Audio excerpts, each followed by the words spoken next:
We've continued. We did continue. Wait, is this this is the second half of this video?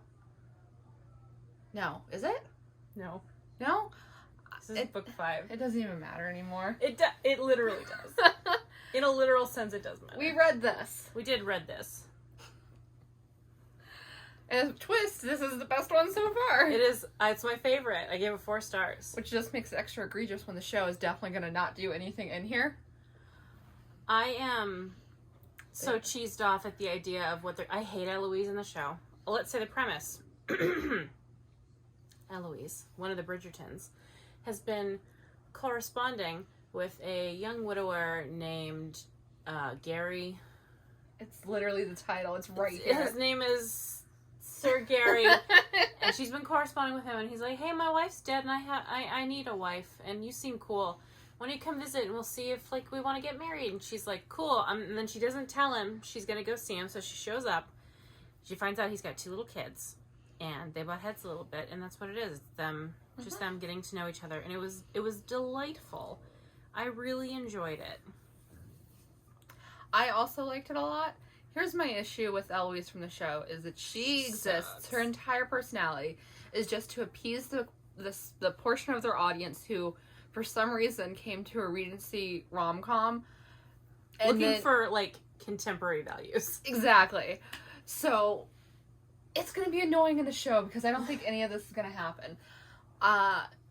Because basically, the whole thing going on with Eloise is she didn't start writing to him necessarily as a romance thing. But then when Penelope got married, she felt very lonely and lost and, like, cut adrift. Because she's like 28, which when you die in your 40s back then, that's pretty old. So when he's just like, would you like to be my wife? She's just like, I'll run off and go talk to him without a chaperone, which is bad. It'll ruin her reputation. Yeah, and so when her brothers catch up to her, which is the best part, when her brothers catch up to her, Anthony's just like, oh, you're getting married. You're absolutely getting married. And Colin's like, do you have more food? I sure would like to eat food because my wife of 2 weeks is at home and I can't be with her, so I will substitute food. So, okay. I went in with very low expectations because I read the other 4 books. Mm-hmm. And this one does have the same problem where the second half of the book kind of falls flat. Like, there's a manufactured climax to this story that comes out of nowhere, doesn't really serve much of a purpose, and then drifts off into obscurity. But that's okay. It was fun. I liked them. I mean, this I think is one of the books that people hate the most because Philip is so problematic, and it's like he's got some pretty nasty thoughts for his late wife. Yeah. Which to me seems like it came from anger and less from like his rational thinking. He was angry and he said angry things. Yeah. People are really like opinionated on how other people should deal with someone taking their own life. And quite frankly, unless you've been in that situation, you don't really get much of an opinion because people react how they're going to react. Grief does weird things to you. Our problem, as you told me in private, was that the narrative kind of takes the side of his ex was bad for killing herself and she sucks and she was lame. I don't have a problem with how he reacts to it, how the kids react to it, or even Eloise, who really doesn't deserve an opinion. She didn't know this woman. Mm-hmm. But the narrative, basically the narrative stance is she was selfish for being sad all her life. She was selfish for taking her own life, and that made her a bad wife. Yeah. And I don't like that. And then the other aspect is that Eloise is good for both, like, just a good person and also a good wife because she's happy. Which sucks. Yeah. I don't like that. The narrative is bad, and Philip's reactions to the situation I don't feel are that odd. The other issue a lot of people have is that Philip, with his first wife, had sex with her when she didn't want it, and they really misinterpret or misrepresent what that was. Because in the book, he says that the last time they had sex was, I think, was it right when the kids were conceived, or was it no, around? it was right after they were born, or a few weeks after they were born. It was 8 years ago. And they started having sex. He makes it very clear she didn't say no. And in the middle of sex, he realized that she wasn't into it. Like, she wasn't responding. She wasn't looking at him. She was just laying there. And he figured out she didn't want to do it. And that was the last time he ever touched her. And other people, I've heard literally people say he raped her, which really makes me mad. Don't misrepresent sexual assault because it was distasteful. It was distasteful, but, like, you can't know that they're not going to be into it if they let you until like later. Like, he figured it out, and then that was the end of it. You can't guess if someone's like, yeah, you can do this. It's not necessarily your fault if your immediate interpretation is they're okay with me doing it. Yeah. My issue with that is the narrative, because the narrative frames this as another one of her failures. I don't think Julia Quinn is a very good writer. Like, I'm reading The Dead Romantics right now, and she gets categorized as, like, one of the greats, and it's like, she's not, because she's really bad at keeping neutral in the narrative, which I think you should try and do for stuff like, with historical romances, where, like, we do apply our own morals to it, even though we shouldn't, because we can't help it. So you, as the narrator, need to stay neutral, so we can decide how we feel, as opposed to you leaning in on what you think is right, because you're a romance writer. You're a romance writer, so you're going to take the side of your hero and heroine, when maybe you should just not have an opinion on the suicide and just present it as it is. Yeah, and the other thing with Julia Quinn is, like, she does write it for, like, authentic like Regency stuff, although it's not authentic. But Tessa Dare doesn't, and it works out better for her. She, like, you can tell that's why she does certain things, but the fact of the matter is, you're not writing for a Regency audience, you're writing for a modern day audience. We're not looking for accuracy, we're looking for fun. So make it fun, and, like, you can have some of the accurate stuff, like the men being a little possessive or pushy in a cute, fun way. But don't, like, Antony is so atrocious. Oh yeah. But, like, some of the old-fashioned stuff is fun in the way problematic things can be fun. Yeah, and she's not good at that. But all that aside, everything around it was pretty fun, other than when at the end it turns out the children's nurse was abusing them. Oh, horribly, yeah. He, like, didn't want to deal with it at first until he saw it. Yeah. Like, Eloise is like, hey, she hit your kids on the knuckles, which is a red flag. And he's like, it's fine. Which, they were both okay with that part, which is, like, I feel like just because of the times, I feel like most people nowadays, if you whack their kids in the knuckles, will beat you. I think they were still doing that like the 80s. Well, yeah, my dad got the paddle when he was in school, I'm sure, but it's not, I'm talking about nowadays. Oh, like current, current days. Like the 16-year-olds on TikTok saying that if you're 26 and your boyfriend's 32, it's problematic. I guess I have a phone call to make. Whatever. The funnest part of this, so basically Eloise takes off without telling anyone where she's going. She leaves a note. She did leave a note. Don't put in quotations. No one found the note, but she did leave a note. And so Penny went into her room and found a letter she had written to Philip, and the entire Bridgerton, the male Bridgertons, got up in arms and were just like, we're gonna go take care of this. Oh, we have to defend her sister's virtue. Best part in the whole book. It was when the boys were marching up. I was just like, hell yeah. That's the thing. Is what I think I've said before. I love all the Bridgertons for the most part. The ones that they bother to put in. Her best asset, Julia Quinn, is these characters she created, but I feel like she doesn't utilize them very well. That's one of the reasons I didn't like the Benedict's book, is because they were barely in it. But the best parts of all the other books are when all the Bridgertons are interacting with each other. But she, like, doesn't do that. And it's like, well, why do you have all these characters if you're not going to have them having the fun stuff happening? Like, it's such a waste to have this dynamic that you set up, this is a tool you created for yourself. You can use it as much as you want to. Yeah. I was looking forward to that part throughout the whole book because I knew I was going to love it.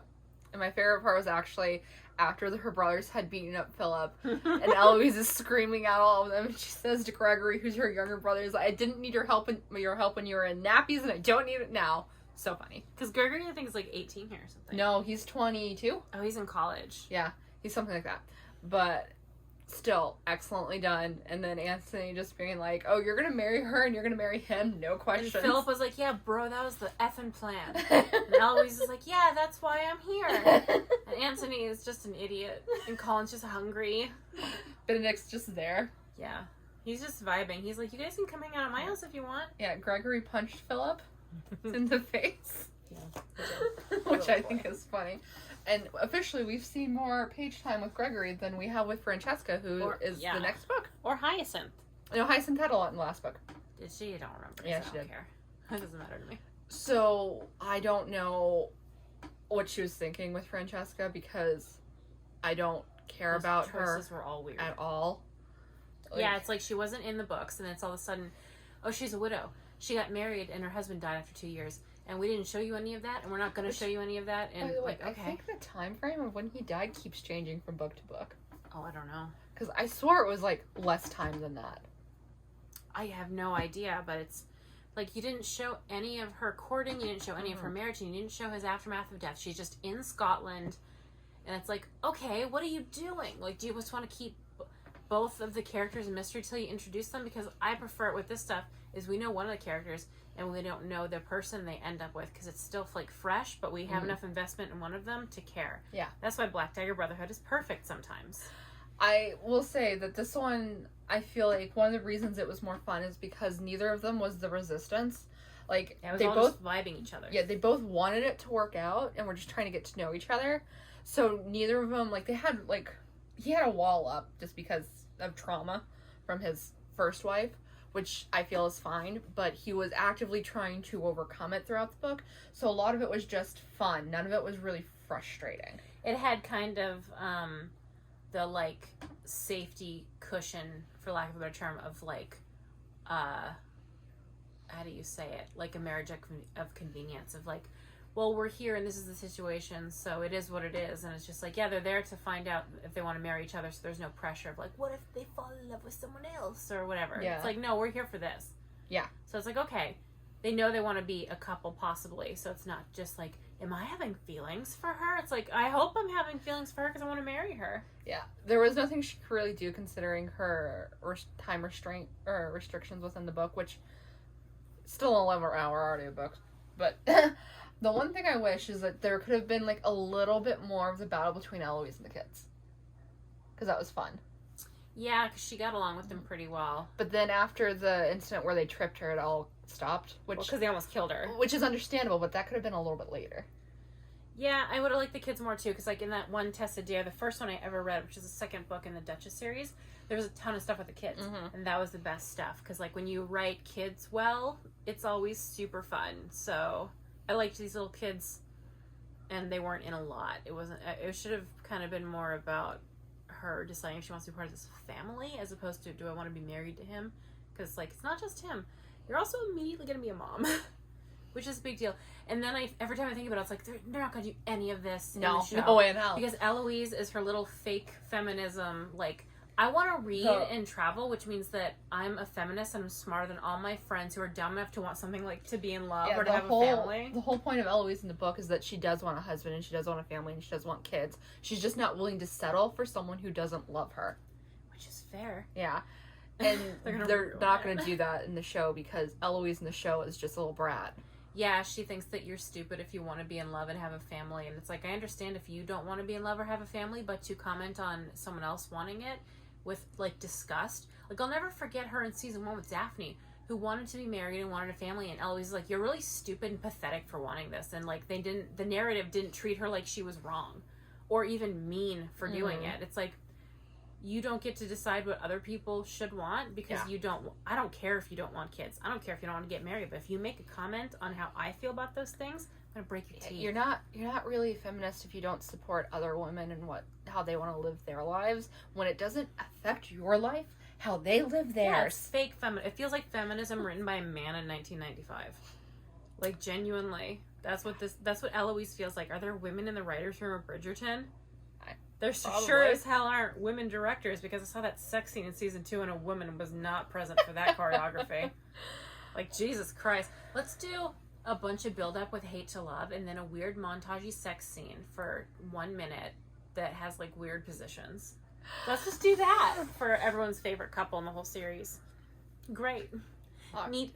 All right, we'll see you with the next book, which probably is not going to get as much praise. It is When He Was Wicked, and I know zero about that other than it's Francesca. Mm-hmm. Good luck, girl. Look at her on the wall. So it's been a second.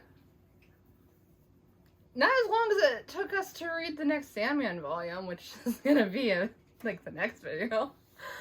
But yeah, it's been a second since we read Bridgerton. And despite our concerns, we went ahead and read When He Was Wicked, which, by the way, is a misleading title. Because you're supposed to use that to catch yourself. No one even pushed you. You just fell. Anyway, it's a misleading title because when you say wicked, you are promising something. You are telling us to expect something. Where's the filth? Yeah. Where's the scandal? Because not here. This book was so boring. Boring. I had little investment in it because it was a character I didn't even care about, Francesca, with a character we had never even heard of. And also, they had already done pretty much all the falling in love by the time the book starts. Here's another thing about the When He Was Wicked. The backstory, Francesca had been married, but her husband died 2 years into their marriage. I thought, oh, this is the only girl who wasn't a virgin going in, and it's called When He Was Wicked, so, he'll be more free to not have to, baby her the way some of the other men do. It's like, okay, she's more, right? I think I know where you're going. It's like, she's not more of an adult because she's had sex, but she knows. The other girl's like, I don't even know what it means when you're going down on me. It's like, she I thought was going to be like, okay, she's slept with someone before for 2 whole years, so she'll know, and they'll just be two people.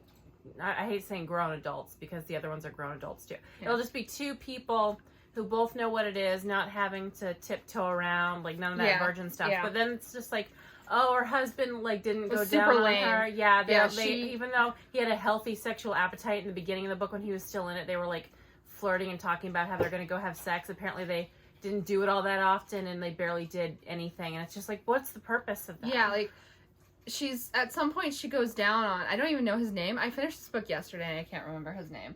But she goes down on him at some point. Michael. Okay. She goes down on Michael at some point. And she says that all she had done with her husband of 2 years was if she was feeling cheeky, she'd kiss him there. What do you mean kiss?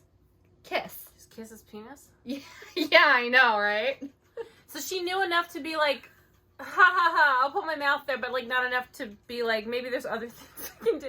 I don't remember that part. That's a weird thing to do. I think it's because we don't want to have everything be done already, but it's I've read a million romances where the person's not a virgin by any means and it's fine, so I don't really know why. Oh no, she has to have never had oral in any way. What does that add? She's married for 2 years, and it's did they not know what things were? I don't think that's the case. I think that everything's existed forever. It's so annoying, and one of the guys in this book is just oh, I want to marry her because it's like she's a virgin with knowledge, and it's no, actually she's just boring. Anyway, the premise real quick. Yeah, Francesca was married, and he died in his sleep 2 years into a marriage, and Michael is his cousin. They grew up like brothers, very close.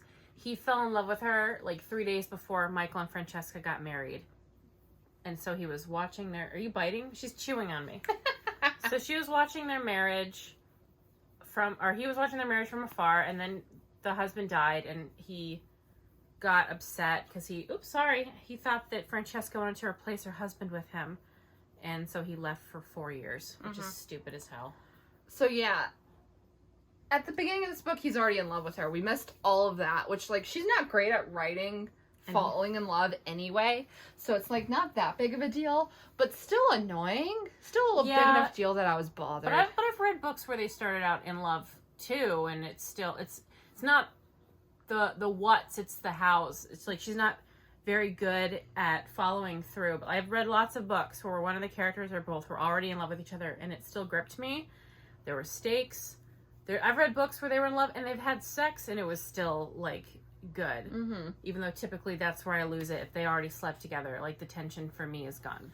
Julia Quinn is just not a strong writer, and she accidentally wrote a pretty good book to fill up with love or whatever, But A Broken Clock is right twice a day.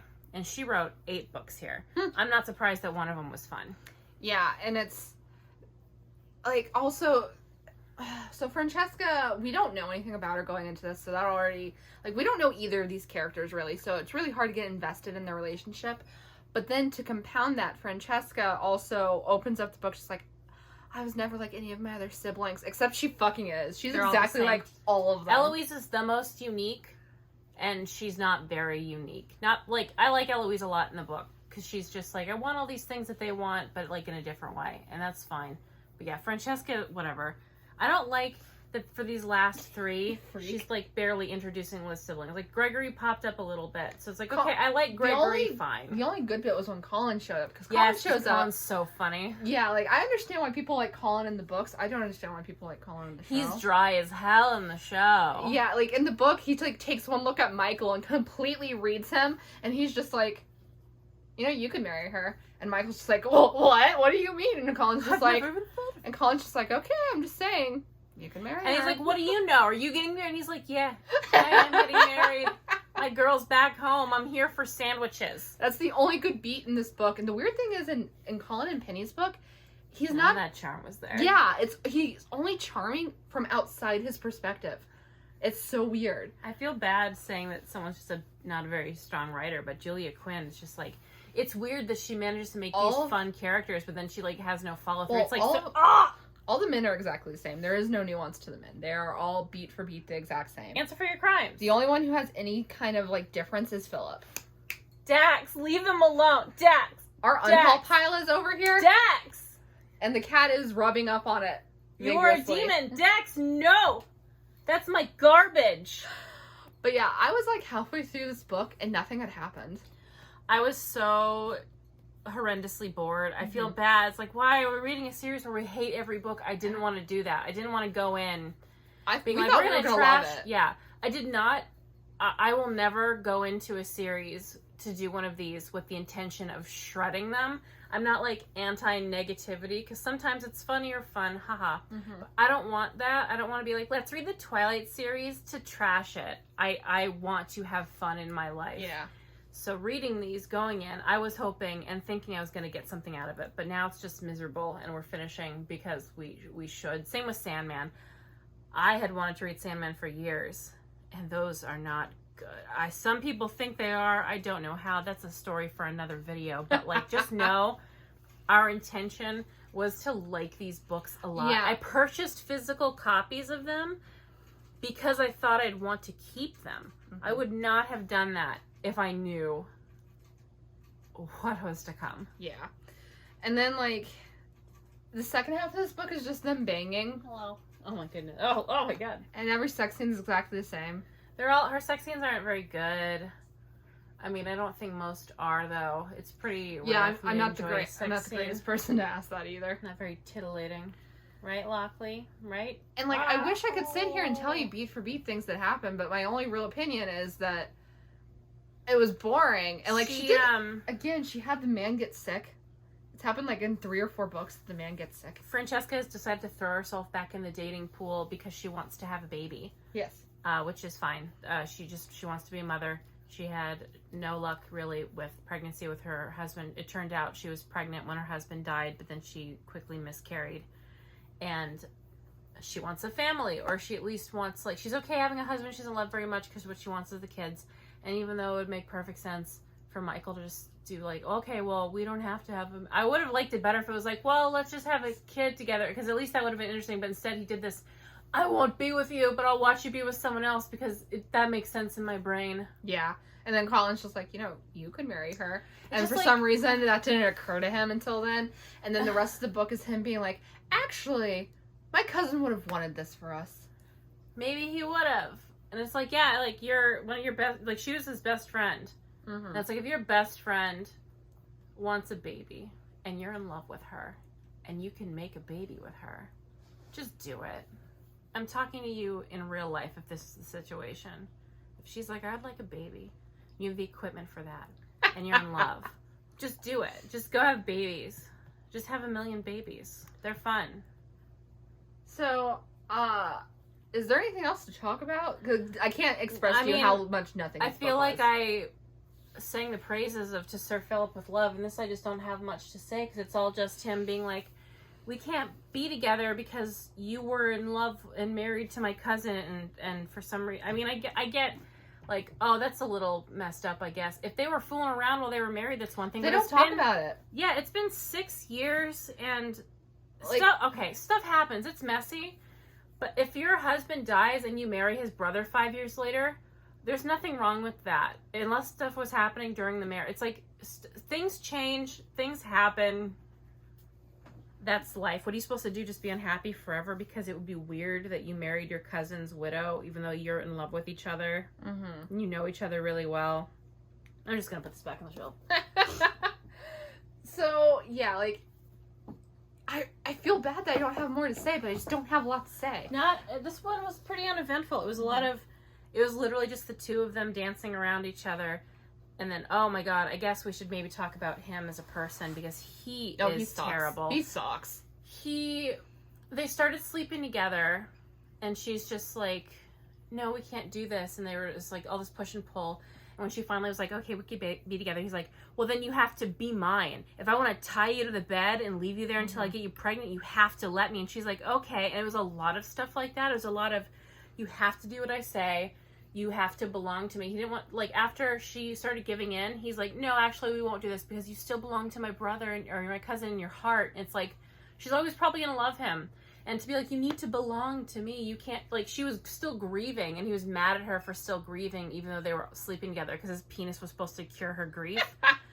And it's just, like, he got so possessive in not a fun way, and it was really gross, and I was just like, I understand this is historical fiction, but again, like, you have to make it palatable. Mm-hmm.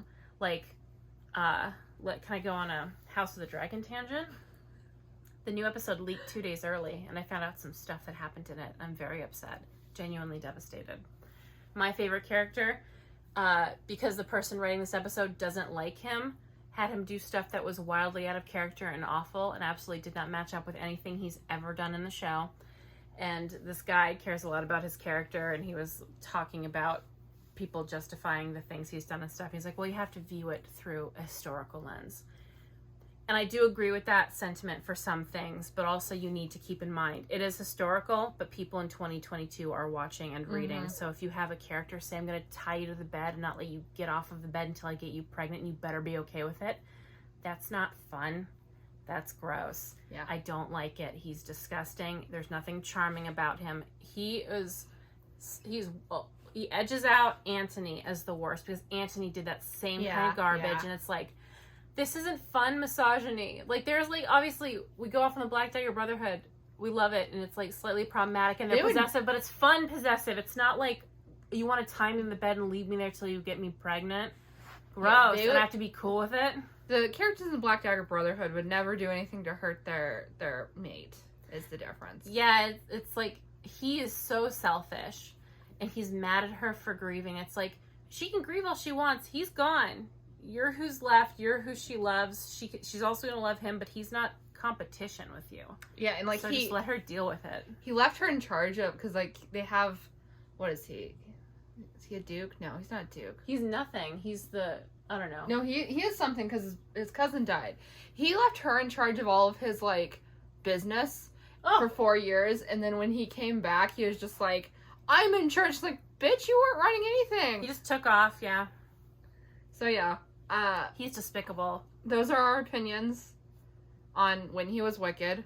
I'm not looking forward to the next one. The Gregory one might be fun because I kind of like Gregory as he's popped up, but he's barely popped up. Mm-hmm. So I'm anticipating the next video is going to be just as negative, which I'm not keen on. Mm-hmm. I apologize ahead of time.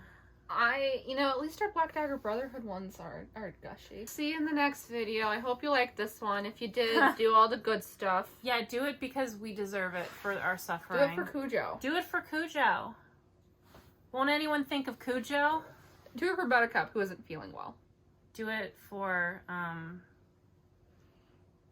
Team Black on House of the Dragon. Do it for the mini rats who need us. Do it for the girlies who haven't been to Disneyland since they were 20 and they really miss it because they saw a commercial for the Halloween events and they can't afford it. even if they could go. And there's just like, oh my God, so much has changed over the years, and I'm never even going to see these changes. And like all these rides are breaking down. There's just a million people. When you do go to Disneyland, it's not even fun anymore. I don't want to wait 2 hours for a ride. It's just not worth it. Goodbye.